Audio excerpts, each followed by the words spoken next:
ഉൽപ്പത്തി അധ്യായം 19. വൈകുന്നേരമായപ്പോൾ ആ 2 ദൂതന്മാർ സോദോമിൽ ചെന്നു. ലോത്ത് നഗരവാതിൽക്കൽ ഇരിക്കുകയായിരുന്നു. അവരെ കണ്ടപ്പോൾ ലോത്ത് അവരെ എതിരേൽക്കാനായി എഴുന്നേറ്റ് ചെന്ന് നിലം പറ്റി താണുവണങ്ങി. അവൻ പറഞ്ഞു, യജമാനന്മാരെ, ദാസന്റെ വീട്ടിലേക്ക് വന്നാലും കാൽ കഴുകി രാത്രി ഇവിടെ തങ്ങുക. രാവിലെ എഴുന്നേറ്റ് യാത്ര തുടരാം. അവർ മറുപടി പറഞ്ഞു, വേണ്ട, രാത്രി ഞങ്ങൾ തെരുവിൽ കഴിച്ചുകൊള്ളാം. അവൻ വളരെ നിർബന്ധിച്ചപ്പോൾ അവർ അവൻ്റെ വീട്ടിലേക്ക് പോയി. അവൻ അവർക്കൊരു വിരുന്നൊരുക്കി. പുളിപ്പില്ലാത്ത അപ്പവും ഉണ്ടാക്കി. അവർ അത് ഭക്ഷിച്ചു. അവർ കിടക്കും മുമ്പേ സോദോം നഗരത്തിൻ്റെ എല്ലാ ഭാഗത്തു നിന്നും യുവാക്കന്മാർ മുതൽ വൃദ്ധന്മാർ വരെയുള്ള എല്ലാവരും വന്ന് വീട് വളഞ്ഞു. അവർ ലോത്തിനെ വിളിച്ചു പറഞ്ഞു, രാത്രി നിന്റെ അടുക്കൽ വന്നവരെവിടെ? ഞങ്ങൾക്ക് അവരുമായി സുഖഭോഗങ്ങളിൽ ഏർപ്പെടേണ്ടതിന് അവരെ പുറത്തു കൊണ്ടുവരിക. ലോത്ത് പുറത്തിറങ്ങി കതകടച്ചിട്ട് അവരുടെ അടുത്തേക്ക് ചെന്നു. അവൻ പറഞ്ഞു, സഹോദരരെ, ഇത്തരം മ്ലേച്ഛത കാട്ടരുതെന്ന് ഞാൻ നിങ്ങളോട് യാചിക്കുന്നു. പുരുഷ സ്പർശമേൽക്കാത്ത 2 പെൺമക്കൾ എനിക്കുണ്ട്. അവരെ നിങ്ങൾക്ക് വിട്ടുതരാം. ഇഷ്ടം പോലെ അവരോട് ചെയ്തു കൊള്ളുക. പക്ഷേ ഈ പുരുഷന്മാരെ മാത്രം ഒന്നും ചെയ്യരുത്, എന്തെന്നാൽ അവർ എൻ്റെ അതിഥികളാണ്. മാറി നിൽക്കൂ, അവർ അട്ടഹസിച്ചു. പരദേശിയായി വന്നവൻ ന്യായം വിധിക്കാനൊരുങ്ങുന്നു. അവരോടെന്നതിനേക്കാൾ മോശമായി നിന്നോട് ഞങ്ങൾ പെരുമാറും. അവർ ലോത്തിനെ ശക്തിയായി തള്ളിമാറ്റി വാതിൽ തല്ലിപ്പൊളിക്കാൻ ചെന്നു. പക്ഷേ ലോത്തിൻ്റെ അതിഥികൾ കൈനീട്ടി അവനെ വലിച്ച് വീട്ടിനുള്ളിലാക്കിയിട്ട് വാതിലടച്ചു. വാതിൽക്കലുണ്ടായിരുന്ന എല്ലാവരെയും അവർ അന്ധരാക്കി. അവർ വാതിൽ തപ്പിത്തടഞ്ഞ് വലഞ്ഞു. ആ 2 പേർ ലോത്തിനോട് പറഞ്ഞു, ഇവരെ കൂടാതെ നിനക്ക് ആരെങ്കിലും ഇവിടെയുണ്ടോ?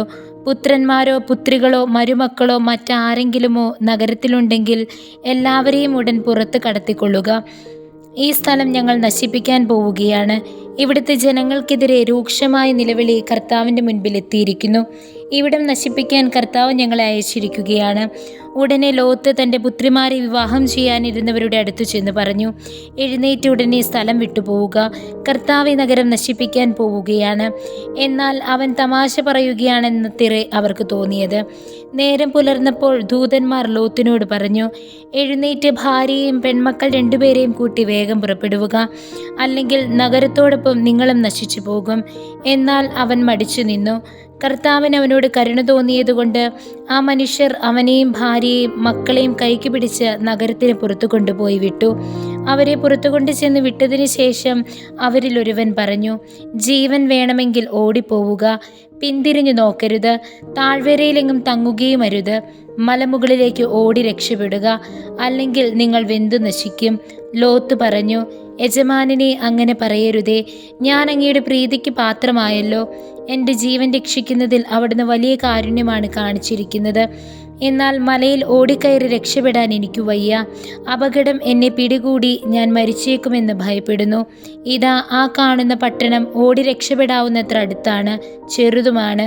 ഞാൻ അങ്ങോട്ട് ഓടി രക്ഷപ്പെട്ടുകൊള്ളട്ടെ. അത് ചെറുതാണല്ലോ, അങ്ങനെ എനിക്ക് ജീവൻ രക്ഷിക്കാം. അവൻ പറഞ്ഞു, ശരി, അക്കാര്യവും ഞാൻ സ്വീകരിച്ചിരിക്കുന്നു. നീ പറഞ്ഞ പട്ടണത്തെ ഞാൻ നശിപ്പിക്കുകയില്ല. വേഗമാകട്ടെ, അങ്ങോട്ട് ഓടി രക്ഷപ്പെടുക. നീ അവിടെ എത്തും വരെ എനിക്കൊന്നും ചെയ്യാനാവില്ല. ആ പട്ടണത്തിന് സോവാർ എന്ന് പേരുണ്ടായി. ലോത്ത് സോവാറിലെത്തിയപ്പോൾ സൂര്യൻ ഉദിച്ചു കഴിഞ്ഞിരുന്നു. കർത്താവ് ആകാശത്തിൽ നിന്ന് സോദോമിലും ഗൊമോറായിലും അഗ്നിയും ഗന്ധകവും വർഷിച്ചു. ആ പട്ടണങ്ങളെയും താഴ്വരകളെയും അവയിലെ നിവാസികളെയും സസ്യലതാദികളെയും അവിടുന്ന് നാമാവശേഷമാക്കി. ലോത്തിൻ്റെ ഭാര്യ അവൻ്റെ പുറകെ വരികയായിരുന്നു.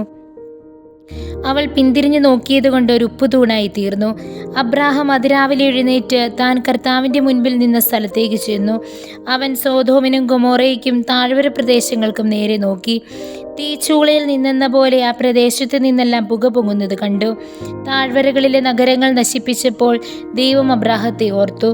ലോത്ത് പാർത്തിരുന്ന ഈ നഗരങ്ങളെ നശിപ്പിച്ചപ്പോൾ അവിടുന്ന് ലോത്തിനെ നഗരത്തിൽ നിന്ന് രക്ഷിച്ചു. സോവാറിൽ പാർക്കാൻ ലോത്തിന് ഭയമായിരുന്നു.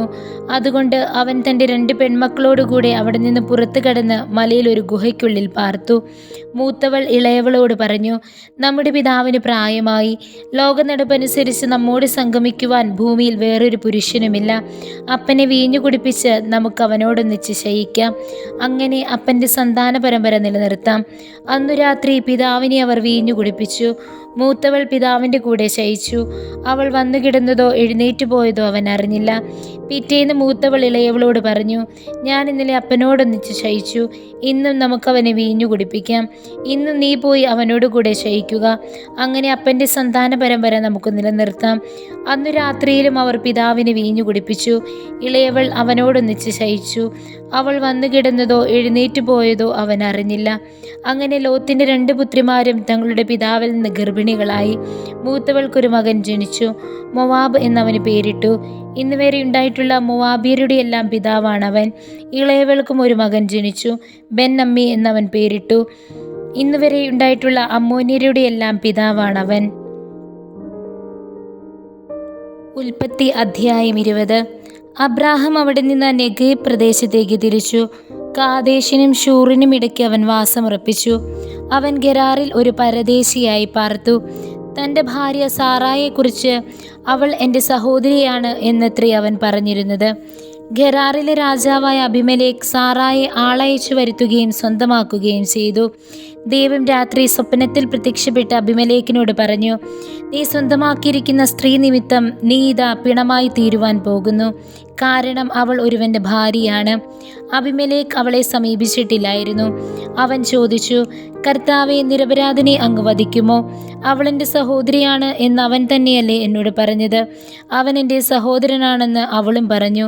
നിർമ്മല ഹൃദയത്തോടും കറയറ്റ കൈകളോടും കൂടെയാണ് ഞാനിത് ചെയ്തത്. അപ്പോൾ ദൈവം സ്വപ്നത്തിൽ അവനോട് പറഞ്ഞു, നിർമ്മല ഹൃദയത്തോടെയാണ് നീ ഇത് ചെയ്തത് എന്ന് എനിക്കറിയാം. എനിക്കെതിരെ പാപം ചെയ്യുന്നതിൽ നിന്ന് ഞാനാണ് നിന്നെ തടഞ്ഞത്. അതുകൊണ്ടാണ് അവളെ തൊടാൻ നിന്നെ ഞാൻ അനുവദിക്കാതിരുന്നത്. അവൻ്റെ ഭാര്യയെ തിരിച്ചേൽപ്പിക്കുക. അവൻ പ്രവാചകനാണ്. അവൻ നിനക്ക് വേണ്ടി പ്രാർത്ഥിക്കും. നീ ജീവിക്കുകയും ചെയ്യും. എന്നാൽ നീ അവളെ തിരിച്ചേൽപ്പിക്കുന്നില്ലെങ്കിൽ നീയും നിന്റെ ജനങ്ങളും മരിക്കുമെന്നറിയുക. അബിമേലെക്ക് അതിരാവിലെ എഴുന്നേറ്റ് സേവകന്മാരെയെല്ലാം വിളിച്ച് ഈ കാര്യങ്ങൾ പറഞ്ഞു. അവർ വളരെ ഭയപ്പെട്ടു. അനന്തരം അബിമേലെക്ക് അബ്രാഹത്തെ വിളിച്ചു പറഞ്ഞു, എന്താണ് നീ ഞങ്ങളോട് ഈ ചെയ്തത്? നിനക്കെതിരായി ഞാൻ എന്തു തെറ്റു ചെയ്തിട്ടാണ് എൻ്റെയും എൻ്റെ രാജ്യത്തിൻ്റെയും മേൽ ഇത്രയും വലിയ തിന്മ വരുത്തി വെച്ചത്? ചെയ്യരുതാത്ത കാര്യങ്ങളാണ് നീ എന്നോട് ചെയ്തത്. അബിമേലെക്ക് അബ്രാഹത്തോട് ചോദിച്ചു, ഇതു ചെയ്യാൻ നിന്നെ പ്രേരിപ്പിച്ചത് എന്താണ്? അബ്രാഹാം മറുപടി പറഞ്ഞു, ഇത് ദൈവഭയം തീരെയില്ലാത്ത നാടാണെന്നും എൻ്റെ ഭാര്യയെ പ്രതി അവർ എന്നെ കൊന്നുകളയുമെന്നും ഞാൻ വിചാരിച്ചു. മാത്രമല്ല, വാസ്തവത്തിൽ അവൾ എൻ്റെ സഹോദരിയാണ്, എൻ്റെ പിതാവിൻ്റെ മകൾ, പക്ഷേ എൻ്റെ മാതാവിൻ്റെ മകളല്ല. അവൾ എനിക്ക് ഭാര്യയാവുകയും ചെയ്തു.